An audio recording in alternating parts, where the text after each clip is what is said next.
Now we'll learn machine instructions. What we do is, rather than learning machine instructions related to a particular computer, so we will go in a generic sense. That means, so we will be learning some typical instructions in a typical syntax. That means you have, let's say, Motorola processor. Okay. Similarly, you have ARM processors, right? Similarly, Intel processor.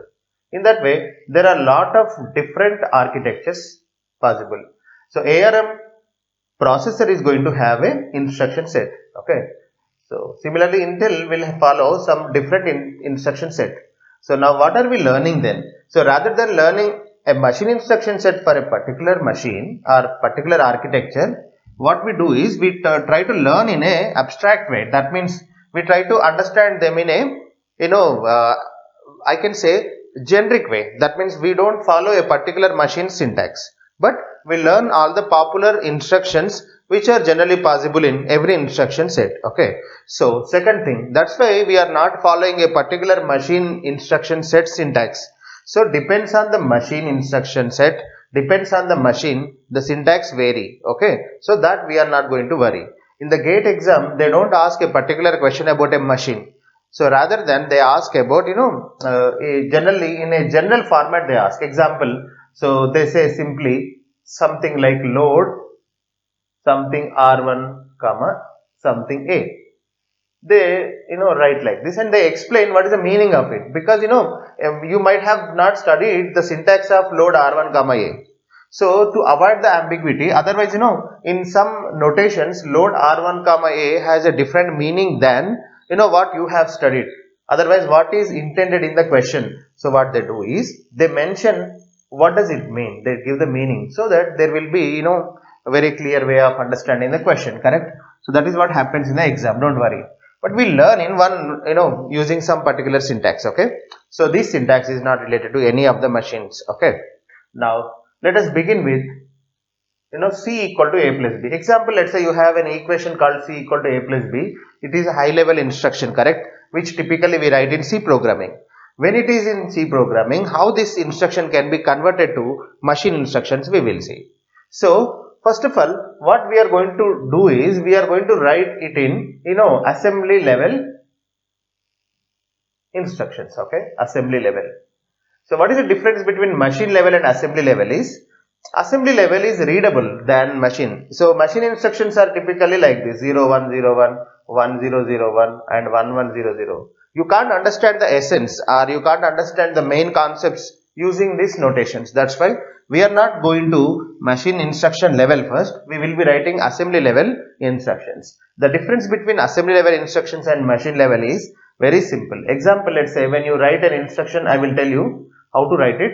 Add something A comma add R1 R2.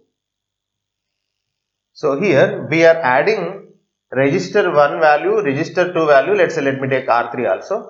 We are adding in this instruction, let's say R2 value, R3 value, and we are storing it into R1. Okay, that is what this instruction says, let's say. Then this is assembly level instruction.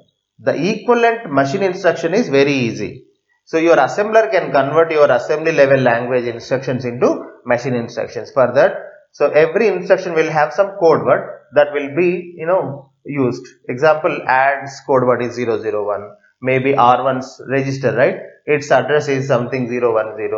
So generally it will be 5 bits, because typically in a computer you will have 32 registers. Okay, since you have 32 registers, to uniquely identify them, how many bits are required? 5 bits are required. So each register can be addressed using some 5 bits. In that way, some 5 bit address we will use for every register. In that way, so we can finally decode, otherwise we can convert your assembly instruction to machine level.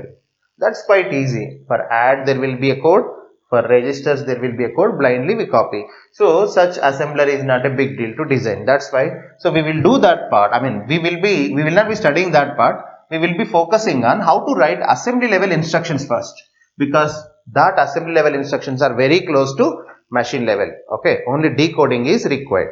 Now we will be learning some pseudo assembly level instructions. That means assembly level instructions which are not related to a particular machine but a hypothetical machine. Assume that we have some hypothetical machine which is following RISC kind of instruction set. Okay, so that machine is designed with RISC architecture. Okay, now, so what is the meaning of RISC recall? Generally, the three important features of RISC is, so additions whenever you do, the data should be either in registers, otherwise you have to supply them directly. Second one, only through load and store I am going to take the memory data. That means we will be using main memory for sure. So in the main memory you have lot of data. Using that we are going to do the computations. To take it I will be using load and store. Okay. So I will tell you how to use this load and store with example, so that lot of things will be cleared for you. Example, let's say you have C equal to A plus B. So that is the question. So A, B, C are typically memory locations. So assume that, let's say the memory locations are something 100 here. So 200, 300 something. Okay. Just for randomness I gave 100, 200, 300.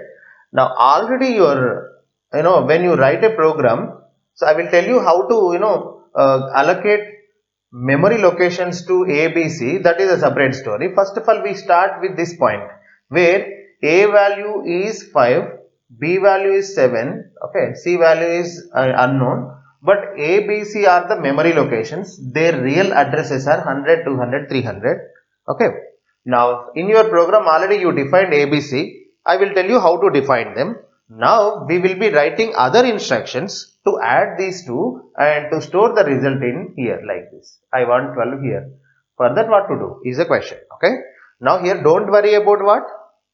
How A become 100, how B become 200, and how content of A will become 5. For that what are the instructions I will be postponing now. Okay. Now I show you once you have this kind of data.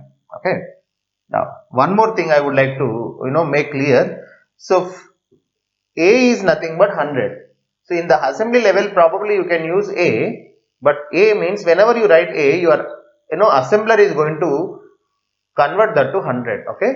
Now in the place of B, whenever you write B, so that will become 200. Okay. So whenever you write C, that will become 300. From now onwards, whenever you want to access this memory location, don't need to write 100, because you are writing high level language like assembly level language. In that we will be mentioning the addresses of the main memory through variable names. Okay. So it's not a big deal for your assembler to convert ABC to corresponding memory addresses. Already your assembler knows what is the meaning of ABC. Okay. That is a starting point. We will see how ABC are allocated 100, 200, 300. That's a separate story. I will explain that. Let us begin with some basic instructions first. Our target is we have A, B, C. We have to add C equal to, A and B, and we have to store it in C. Let us begin. The first thing. So you know one thing. So in RISC kind of instruction set, finally your target is adding, right? But data is in main memory. Already I told you, you can't add the data in, especially in RISC model. So that you will not have instructions to add to memory units directly. Otherwise you can happily do like this, sir, add CAB, simple. So what's the problem with this, sir? Why this RISC instruction set won't support? You see here, to do this instruction, of course in CISC kind of architectures it is possible. So CISC machines are designed so that add CAB might be executed. The issue I will tell you, why RISC doesn't support that, I will tell you. See, it's a memory location, correct? So finally end of the day, so add is converted to some machine code, that is called opcode. Okay. So add's machine code is, let's say 010. From now onwards, whenever 010 is there, your computer can understand that it is addition. Okay. Such a way circuit is designed. For everything there is a circuit, remember. So we are not worrying about that area first. We will be understanding whenever we write 010, automatically your machine adds them, and you will be writing CAB, automatically the assembler. This is here assembly level program. This is machine level program. So assembler can easily convert that assembly level program to machine level. So for that it writes C equal to 300, A equal to 100, B equal to 200. Now this code is executed by your computer. It will understand that 300 is machine address, 200 is machine address, 100 is machine address. Take machine address 100's memory address value 5 and 200 memory address value 7 and add them 12. Then store it in this C. To do that, how many memory access are required? That focus on that. So we have to access A, we have to access B, and after that to store back we have to access C, right? Finally 1, 2, 3. 3 memory accesses, right?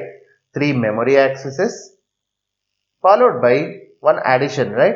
One addition. So it will be time taking, and this kind of instructions take lot of time.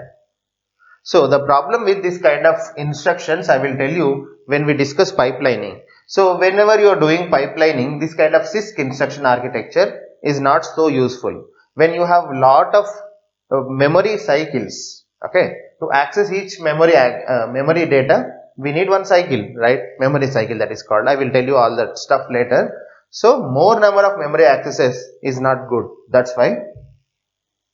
Remember, that is a negative point. Why it is negative, we will see later. At this moment, blindly remember that instruction generally should not have lot of memory accesses. It takes lot of time, obviously, right? So I want to design an instruction which takes very less time. So for that, what I am going to do is, I will be going with RISC model. In this RISC model, at most one memory access I do per instruction. Okay. So let us follow that model.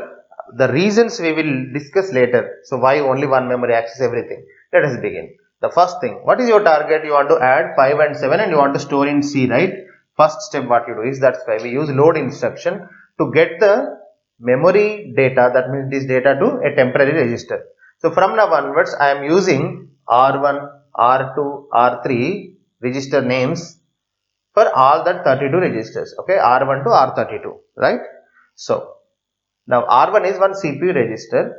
So assume that it can store 32-bit data. The size of the register is 32-bit. Now your memory locations also 32-bit, because they are all words, right? Already I told you. So each one is a word, let's say. Okay. Now A is having 32-bit, B is having 32-bit, C is having 32-bit information. First what we do is, we store A's value into R1. Further, this is the instruction. Yes. In RISC architecture, it is possible to take the memory data into register. Otherwise, how can you do the arithmetic, right? Arithmetic we can do only through registers or direct values. But when you are writing this kind of program, where the data is in A and B, first of all, we have to get the data into register. That's why this is one typical instruction we use so many times.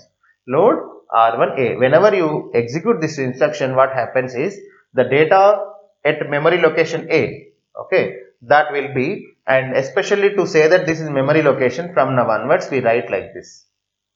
Load R1, let's say A. So A contains some memory, go to that. A is nothing but a memory, go there directly and take the data. See, so here finally 5 will be taken and that will be stored in register R1. That is the meaning of load R1A. Now once it is done, what to do? We want another data, right? That is in B. Then you write another instruction like this. Load R2 and B contains. B is just name for you, right? Automatically that will be replaced by your assembler into 200. Don't worry. So we will be writing load R2B. After that, now we have two registers R1 and R2 which contains data, right? Now what to do? You tell me. We have to add them. For that, the typical instruction what we use is add. Remember, in RISC architecture, assume that we have this kind of instruction. It varies from machine to machine. We are learning one particular set of instructions. If you learn one set of instructions, you can understand other instruction sets. Okay. Now you might have doubts, sir. I have already studied this. Somewhere I studied add R3, R1, R2. Somewhere I have studied R3 directly, R1, R2. So what is the difference? Like, which one is correct? First of all, students always have this question. What is correct? It's not about correct and wrong. It's about, various ideas. So whenever this kind of instruction set is supported by a machine, that means what? R1 and R2 are added and the data result is stored back to R3. So that means these two are source and this is the destination. When add R1, R2 is used, R1 and R2 are added, the result is stored back in R1. That is the difference. Okay. Now we will be using this kind of model. Now here, especially this kind of instructions are called 3 address instructions. Okay. Now we are using first time a 3 address instruction, correct? So, sir, I am not seeing any addresses. R3, R1, R2 are symbolic names I am using, but they will be converted by your converter, your assembler to assembler into machine instructions, which are nothing but addresses. From now onwards, you remember, every register will have an address. Example, let's say R1's address is 0000. We need 5 bits, right? Similarly, R2 means 00001. Whenever I write code 00000, then your machine can understand that is register 1. Okay. Now, in assembly level, I write like this R1, R2, R3, but already I told you that later this will be converted to machine instructions. Then end of the day, let's say the code word for add is 001. Okay, just for imagination. That's it. Okay, actual details vary, but finally this will be converted like this 001 R3. Okay, so R3 is, let's say, 00011, R1 401, R2 00010. In that way, so machine instructions can be generated. Now your machine can understand what is 001, what does it mean, what is this register name. In that way, directly when it sees 00011, your machine directly will go to register 3 and it will enable, it will take the data from it. Otherwise, whatever the desired operation depends on. Example, it is add, right? Immediately your machine will go to this register, such a way the machine is designed also. Okay. So that circuitry is such a way so that whenever this kind of signal is generated, automatically your computer's adder circuit will be enabled. Assume that this is adder circuit. Okay. Automatically this 00001, it will decode this 00001 to machine, and so adder will have two inputs, right? One of the input is connected to this register, which is R1 for us, but 0001 is the register. Another register's code is 000. That means, our register 1, register 2 will be connected, and the result will be taken into this register called 00011. Such a way, we have to design our machine. We will be seeing that in control memory. Okay, so we will be seeing how to design such kind of computer which can understand our instructions, machine instructions, and which can automatically generate the signals, and which can automatically implement the functionality. That is a separate story. Don't try to mess up these two things. Okay, that's why I would like to not to focus this part. I don't focus here. I try to focus on first how to write machine instructions for our desired tasks. Like example, to do C equal to A plus B. What to do? Load R1, load R2 B, load R3, R1, R2. The final step, now you got the result into R3, right? Then you store that result back. Store. Where do you want to store it? You have it in R3, right? Store that R3 back into a memory address C. So we write like this. Store R3 to C. Okay, again this kind of instruction vary from machine to machine. So some people write like this. Store C R3. Okay, don't worry. So this is a typical idea people follow, but I follow this one. Okay, store R3 C. There is no difference, but if I clearly explain that what is the meaning of this one, there will not be any problem where I write, right? That is about these basic instructions. Finally, you learn load instruction, add instruction, store instruction. Okay. Now we'll see one more example. C equal to A plus B, C equal to C plus 1. We try to write assembly level code for this one. So, and one more thing, already we have written code for C equal to A plus B, right? Now we'll try to write a code with less number of registers. We have used 3 registers, right? We can do it actually with only 2 registers. Okay. Let us try that first. Load. Again, I am using this memory layout. See, this memory layout, you have, let's say, a lot of memory locations. But important for us is A, B, C. And assume that this is 100, this is 200, this is 300. Okay. Just for time being, don't ask me, sir, why after 100, 200? Why not 104 or 101? So these 3 are some random numbers. So easily I can, identify them and visualize them. That's it. There is no reason why this is 100, this is 200, this is 300. Some memory addresses. Okay. Now what we are going to do is, we know where is A, where is B, where is C. That means we know these 3 memory addresses. This is A, this is B, this is C, right? Now we are going to add A and B. For that, I know the memory location of A, I know the memory location of B. Okay. So that is nothing but A comma B. In assembly level, we write A and B. So the converter, the assembly language to machine level converter We'll replace A with the corresponding address 100 here, B with 200. That is going to happen. Further, what happens is that assembler maintains a symbol table. Example, A is a symbol, right? So since A is allocated at 100 memory location, then this data will be remembered like this by your assembler, like this. A means 100, B means 200, C means 300. Okay. So we are going to use these symbols, but they will be converted to machine instructions. Now load R1 comma A we will be writing, correct? Now I am not using this kind of notation from now onwards, okay? Because I am going to use that notation for some other purpose. I will teach that when I teach addressing modes. At this moment, from now onwards, let us use simply A to represent a memory location, okay? So load R1 comma A. Now next, what to do? We have to load another variable, right? Load that B into a temporary register R2 because we would like to add them. Then directly add that R1 R2 into R1, okay? So add R1 R2 into R1. Right, when you do that, so R1 is modified, no problem, but A will not be modified because whenever you load A's value into R1, still A's value will be 5 only, right? That means we are doing copy. When copy thing is done, when R1 is updated, A will not be updated. We know that, right? Basic things. Add R1, R1, R2. Let us understand this, what happens if I do these things. Assume that let's say you have a register R1, you have register R2, the first step. So A will be loaded into R1, that means so A is a memory address. Now load instruction works like this. It will go to a memory address which is specified 100, and then it will fetch the value inside that memory location and that will be transferred to R1. That is the meaning of load, okay, from now onwards. Similarly here 7 comes, then when you do add R1, R1, R2, then adder will be enabled.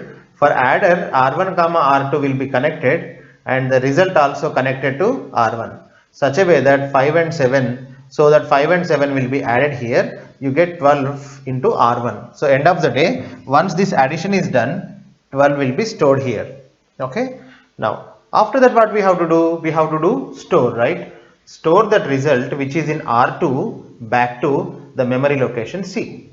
So this is the way we can understand some of the instructions of assembly level programming, right? Now we will see how to write C equal to C plus 1. Before that I will tell you one thing. Here we use 2 registers, but in the previous example we took 3, right? What is the difference? What happens if I take a lot of registers? The registers are limited, right? You will be having 32 registers, otherwise at most 64 in machine, okay? Current modern computers also will have at most 32 registers.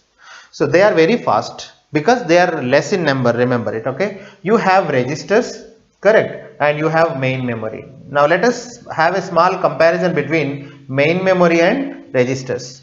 If you can keep your data into registers, then the access will be faster, okay? That means, so if you compare these 3 instructions, add instruction will be faster than load because here there is a memory operation involved. How many memory accesses we are doing here? We are accessing only one time from the memory. So this instruction execution requires one memory access. This instruction execution requires one memory access. But here 0 memory accesses, that's why it is faster, okay?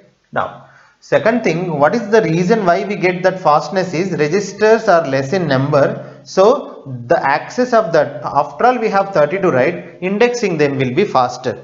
But in main memory you have huge number of registers, right? Then to identify the right register among that main memory registers, main memories also can be imagined as set of registers. So identifying the right register and taking the data will take more time, okay? So lot of circuitry is involved and lot of delay is involved, remember it, okay? We will see the other details whenever time permits, okay, at this moment. So accessing the registers is faster than accessing the main memory, remember it. Now so here also there is a one memory access, correct, because we are storing the result into a memory location C. Now that's why, and one more thing, so why we actually have to reduce the number of registers? We have only 32 registers. Then if you use your registers in a spendthrift way, that means if you use lot of registers, then definitely the registers might not be sufficient correct? And in a multi-programming environment, there are multiple programs wants to access the registers, right? That's why sometimes what happens, so maybe some of the registers may be occupied by other program. Of course, I mean, so definitely there is don't worry about that part in OS. So when you have multiple programs, only one program is going to be executed, right? When only one program is getting executed, then so all the registers will be occupied by this program only.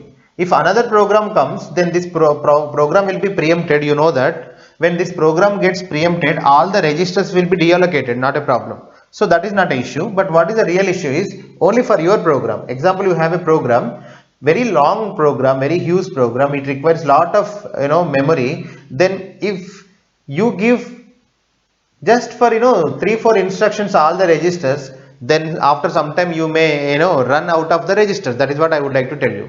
So if you don't use them in a careful way, then registers may not be sufficient, that 32. So that's why we have to plan carefully, such a way we have to write the assembly code. Sir, but in my entire engineering life I never wrote assembly code. Actually, who writes it? See, nowadays so no one is writing assembly level code. The reason, so you write C otherwise Java program that will be finally converted to machine level, right? So the C compiler or Java compiler will take care of that. So they are better than human beings. Like the research, otherwise the experience suggests that the program which is written in the high level program, if it is converted to machine level program by this compiler, let's say that program is called P1. Let us take another variation, that is a person who is very clever and who is having 15 years of experience in writing assembly code, and let's say if he writes a code, very big program, but our assumption is both are writing very big programs. Then if this assembler directly writes assembly level program, otherwise directly machine level program, let us call it as P2, then the experience says that, otherwise the survey says that, so P1 is most probably is efficient than P2, because such a way the compilers got evolved, understand? So compilers are more matured than your human, human being. That means human being can cannot clearly save the registers and cannot do optimization when there is a very lengthy program. Try to understand. If there are only 3 instructions like this, maybe you are better. That means that assembly programmer may be better. But when there are thousands of lines of code, 10,000 lines of code, nowadays people are building very big software systems. Then for entire thing, if someone writes machine level of instructions, easily we can understand that it's quite complex. Then at that time, so there is a high chance that you are not writing optimized code. But if you write in a high level program, then if that is automatically converted to machine level instructions, then compiler is going to do lot of optimizations with respect to, if you compare with this human being. That's why, of course, we only designed that compilers, that's a separate story. But yes, the compilers can be designed such a way that it can generate a machine code which is better than a experienced better than the code which is written by that experienced person. Okay, that's why nowadays people stopped writing. And one more thing, it's a very difficult task, writing assembly level program. So we don't write, of course, that's a separate story. Now we never need to write it, but we try to understand what are the things involved in this assembly level programming. Okay, now finally we understood how to write simple instructions, right? How to fetch the data, how to store the data. Now slowly we will try to understand some more things by experience. Example, let's say you have C equal to C+1. Then what kind of instructions you require? So same thing, right? So first of all we have to load a value into a register, load R1 comma C, correct? Now if you really want to do the optimization, already we know that, so this step, because of this step, C is already in register number 1, right? Directly I take it. This time I don't go to load. If I load unnecessarily, so unnecessarily you are wasting the time, right? So directly what you do is go to add, already C is in R1, add R1, comma, next, what else? So we can do R1 comma 1, right? The syntax is we have to specify 3 registers, 2 source registers, 1 destination register, correct? So the difference is here, Here the source and destination contains registers. That registers are going to have operands, right? Here operands are values in registers. But here if you see the operands, one operand is in register 1, another operand is direct, correct? See here. So now your computer will have dilemma. This instruction are should be differentiated. That means now you are working with a computer, so that the computer can understand only one way, right? You are saying that here add R1 plus R2. That means value at R1 plus value at R2. But here you are saying that add value at R1 to directly 1. How computer can understand whether this is a register address, otherwise a value, correct? That's why there should be a different instruction. Maybe you should give another instruction like this, add 1, right? Add immediate. So that's why finally what I would like to say is we need a different instruction, correct?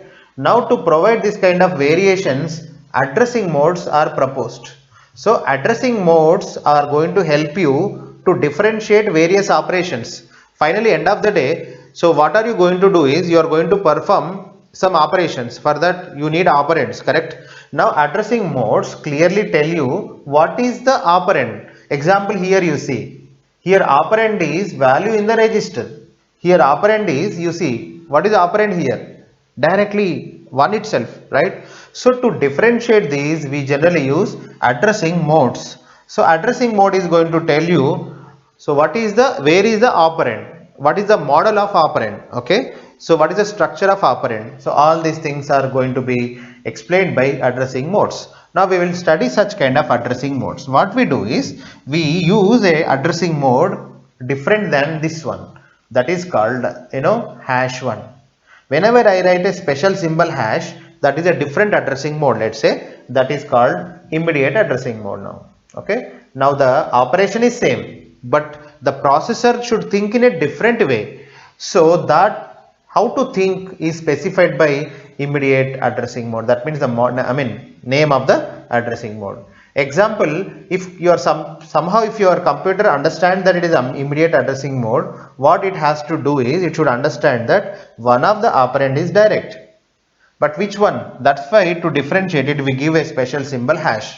Now from now onwards, so your computer can easily understand that this is an immediate operand. Okay. Now previous previous instruction we will see, add R1, R1, R2. Here operands are specified in registers, correct? Here operand is directly specified in the instruction. That is the difference. So this addressing mode is called register addressing mode. In that way we have various addressing modes. Based on the addressing mode, the operation will be performed. Okay, register mode. Similarly, we will see some more. Sir, what is this one here? Load R1A. What is store? What is the model of this addressing mode? Okay, here ask yourself. So here one of the operand is from memory, right? Correct? So when one of the operand is from memory, then that kind of addressing mode is called absolute addressing mode. Okay, absolute or direct addressing mode. We will see the details of this absolute or direct addressing mode, don't worry. Okay.